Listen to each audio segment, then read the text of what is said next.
A lot of gnocchi recipes turn out dense and gummy, but this one is light, pillowy, and is finished in a rosemary brown butter.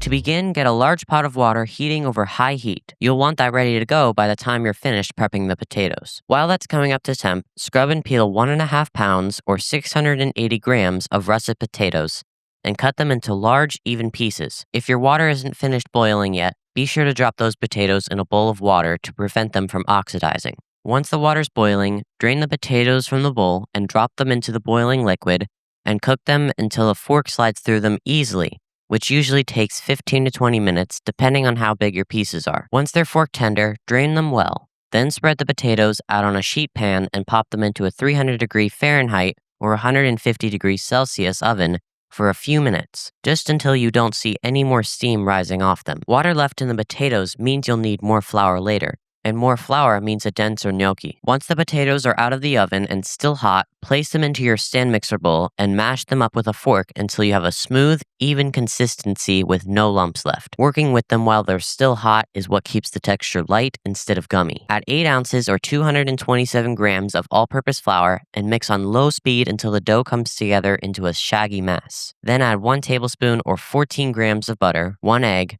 mix on low speed until everything comes together into a stiff dough. If it turns out too sticky, just add a tablespoon of flour at a time until you achieve the right consistency. You're just looking for it to come together here.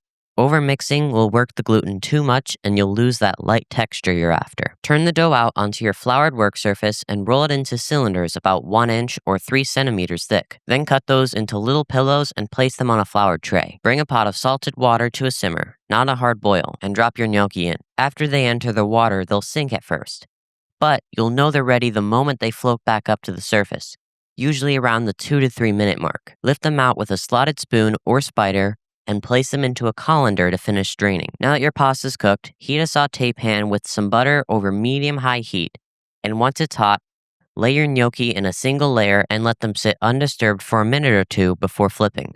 That's what gives you that seared, slightly crisp edge instead of just steaming them in a pan. Once they're seared, pull them out and set them aside. And now it's time to make the brown butter.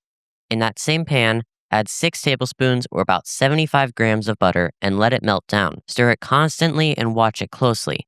Brown butter goes from perfect to burnt extremely fast. You'll see the color visibly change from yellow to deep nutty brown, and it will smell amazing and nutty. That's your brown butter. Halfway through that process, drop in 2 sprigs of rosemary right in so it infuses into the butter as it finishes browning. Once the butter's fully browned, take the pan off the heat and stir in 2 to 3 tablespoons or 30 to 45 milliliters of lemon juice. Be cautious. It might bubble up when it hits that hot butter, but don't be alarmed. Add your seared gnocchi back into the pan and toss everything together until each piece is coated in that rosemary brown butter. And there you have it, brown butter gnocchi. Crisp on the outside, pillowy in the center, finished with the sauce that's nutty, herbaceous, and bright all at once. If you like this video, be sure to like and subscribe, and check out the video that's about to pop up in just a second. But other than that, I'll see you on the next recipe.